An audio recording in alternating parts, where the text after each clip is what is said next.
आरती industries limited company 1984 में establish हुई थी और ये स्पेशलिटी केमिकल और फार्मास्यूटिकल प्रोडक्ट्स की मैन्युफैक्चरिंग और उनमें डील करती है। कंपनी 1992 में एनएससी और बीएससी पर लिस्ट हुई थी। आरती इंडस्ट्री के शेयर लास्ट 1 ईयर से 40% से भी ज़्यादा डाउन है। इसके डाउनफॉल का रीज़न क्या है और कब इसके शेयर प्राइस में अप ट्रेंड शुरू होगा, इस पर हम आगे बात करेंगे। इसका 52 वीक हाई है 924 रुपीज़ और 52 वीक लो है 445 रुपीज़। कंपनी की मेन एक्सपर्टाइजेशन है बेंजीन डेरिवेटिव और उसमें ग्लोबली कंपनी का मार्केट शेयर है 25%। कंपनी के इससे 21 से भी ज़्यादा मैन्युफैक्चरिंग प्लांट्स हैं और 100 से ज़्यादा प्रोडक्ट्स हैं। कंपनी के कस्टमर की बात करें तो उनमें शामिल है BASF, bear, DuPont, FMC, Toray, Atul, MFL, Sudarshan, UPL, Indian oil और दूसरे कस्टमर्स। कंपनी जिन एंड यूज इंडस्ट्री के सर्व करती है वो है agrochemical, pharmaceutical, dyed pigment, additives, polymer और होम एंड पर्सनल केयर। आप जानेंगे कि आरती इंडस्ट्रीज का शेयर क्यों गिरा है इतना। Point number 1, rising input cost. Macro economic situation की वजह से क्रूड ऑयल प्राइस बढ़ जाने से और सप्लाई चेन डिस्टर्ब हो जाने से रॉ मटेरियल प्राइस बढ़ गया था, जिससे कंपनी के प्रॉफिट मार्जिन भी काफ़ी इम्पैक्ट हुए थे।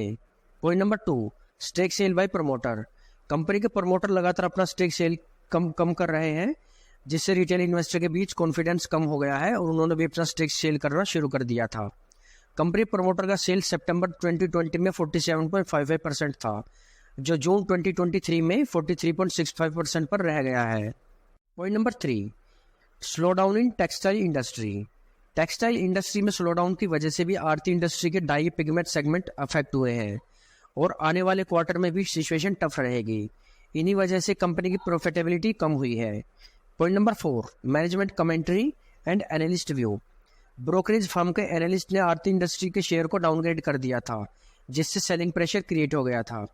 मैनेजमेंट ने कहा है कि आने वाले टाइम में कंपनी की ग्रोथ स्लो रहेगी, क्योंकि उनके पास नए ऑर्डर की कमी है और जो भी ऑर्डर उनको मिले हैं उनमें लोअर मार्जिन है। अगर आपको वीडियो कंटेंट अच्छे लग रहे तो प्लीज़ मेरे वीडियो को लाइक करना और चैनल को सब्सक्राइब करना। अब जानेंगे कंपनी के की ब्रेकअप्स के बारे में। सेगमेंट ब्रेकअप जो है स्पेशलिटी केमिकल से 83.6% और फार्मास्यूटिकल से 16.4%। लोकेशन वाइज ब्रेकअप जो है इंडिया से 52%, चाइना से 6%, यूरोप से 11%, नॉर्थ अमेरिका से 13% और अदर्स से 15%। रॉ मटेरियल ब्रेकअप जो है benzene 29.4%, aniline 23.8%, concentrated nitric acid 11% और अदर्स 35.9%। बिजनेस वर्टिकल जो है agrochemical 30%, polymer and additive 26%, pharmaceutical 20%, dye and pigment 12% और others 12%। Fundamental analysis. Market cap है 16,699 करोड़, बुक वैल्यू है 136 rupees, debt to equity 0.59, price to earning है 30.6, industry P है 27.3, current ratio 0.86 जो एक रेड फ्लैग है, क्योंकि कंपनी की करंट लायबिलिटी ज़्यादा है और करंट एसेट कम।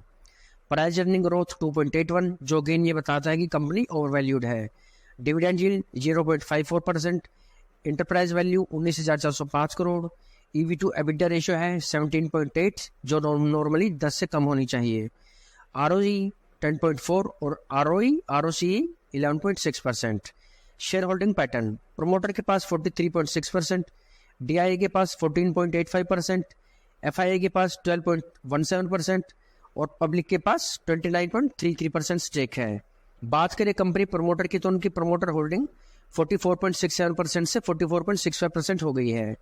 शेयर प्लेजिंग, कंपनी प्रमोटर ने फिलहाल कोई भी शेयर प्लेज नहीं किए हैं। म्यूचुअल फंड होल्डिंग जो बढ़कर 6.94% से 7.11% हो गई है। FIA होल्डिंग जो कम होकर 12.32% से 12.17% रह गई है।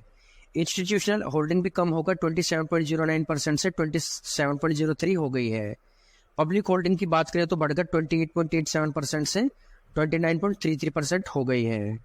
Sales profit and operating profit margin, company की सेल्स 2019 से बढ़ी है, जो 2019 में 4,168 करोड़ थी वो 2022 में 6,086 करोड़ और 2023 में 6,619 करोड़ हो गई है।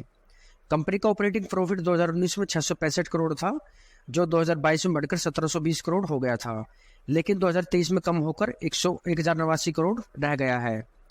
नेट प्रॉफिट लास्ट 4 ईयर से बढ़ा है, लेकिन 2023 में गिरकर 545 करोड़ हो गया है। बात करें ऑपरेटिंग प्रॉफिट मार्जिन की तो वो गिरकर 28% से 2023 में 16% पर आ गया है। पास्ट में कंपनी का ऑपरेटिंग प्रॉफिट मार्जिन 23% पर स्टेबल था। कंपनी के दूसरे फैक्टर्स की बात करें तो इंटरेस्ट रेट पास्ट 3 ईयर से कम हुआ था, लेकिन 2022 में बढ़कर 102 करोड़ और 2023 में 168 करोड़ हो गया है। EPS अर्निंग पर शेयर जो लास्ट 4 ईयर से बढ़ा था, लेकिन 2023 में कम होकर 32.71 से 15.04 हो गया है। कंपनी की debt to equity last 4 year से कम हुई है, लेकिन लास्ट ईयर में स्लाइटली अप हो गई है। रिसेंट डेवलपमेंट, कंपनी ने new research and technology centre Navi Mumbai में सेटअप किया है। वहीं कंपनी ने गुजरात के दहेज में स्पेशलिटी केमिकल की मैन्युफैक्चरिंग यूनिट सेटअप की है। कंपनी ने गुजरात के ही जगाड़िया में भी लॉन्ग टर्म कॉन्ट्रैक्ट बेस पर मैन्युफैक्चरिंग यूनिट सेटअप की है। कंपनी वापी में एग्जिस्टिंग यूनिट्स की कैपेसिटी एक्सपेंशन और अपग्रेडेशन पर काम कर रही है और ये काम सितंबर 2024 तक कंप्लीट हो जाएगा। कैपेक्स प्लानिंग, कंपनी की FY25-26 तक 3000 करोड़ तक की कैपेसिटी एक्सपेंडिचर की प्लानिंग है। Future outlook, growth strategy, company global chemical companies के साथ पार्टनरशिप करेगी और कॉन्ट्रैक्ट मैन्युफैक्चरिंग और CDMO अपॉर्चुनिटी को एक्सप्लोर करेगी। New product development, company new product और न्यू वैल्यू चेन को एक्सप्लोर करेगी, साथ ही एग्जिस्टिंग वैल्यू चेन को भी एक्सपेंड करेगी। Bio and sunrise sector, company biochemistry, sustainable green products, battery chemical, electronic chemical, new age material और high and polymer पर focus करेगी। और लुक, FY24 में मैक्रो इकोनॉमिक कंसर्न डिमांड पर भी इम्पैक्ट डाल सकते हैं, जो FY24 तक इम्प्रूव हो जाएंगे। FY25 में कंपनी कैपेसिटी को रैंप अप करके 1700 करोड़ का EBITDA जनरेट करने की सोच रही है। बियॉन्ड FY25 EBITDA 20 से 25% CAGR से ग्रो होगा because of new operational capacity upgradation and utilisation of existing zone. अब कुछ रिस्क पॉइंट की बात करते हैं जो कंपनी को इम्पैक्ट कर सकते हैं। Point number 1, regulatory risk. Company की वाइड स्प्रेड जियोग्राफिकल प्रेजेंस से अलग अलग कंट्री के न्यू रूल्स और रेगुलेशन से नॉन कंप्लायंस होने का कंपनी को रिस्क है। Point number 2, innovation risk.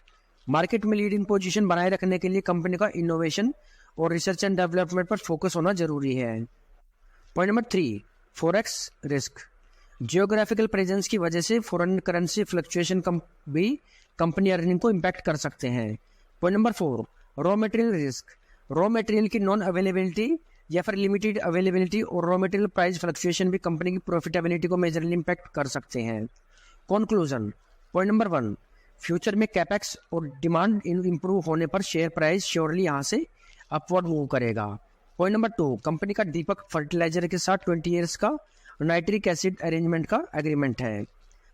Point number 3, large capex commissioning से भी करंट प्रॉफिटेबिलिटी इम्पैक्ट हुई है, जो फ्यूचर में कंपनी की अर्निंग को बढ़ा देगा। उम्मीद है आपको मेरा एनालिसिस अच्छा लगा होगा। अगर आपको मेरा स्टॉक एनालिसिस का तरीका अच्छा लग रहा है तो प्लीज़ चैनल को सब्सक्राइब करना, वीडियो को लाइक एंड शेयर करना, इससे मुझे भी मोटिवेशन मिलेगा।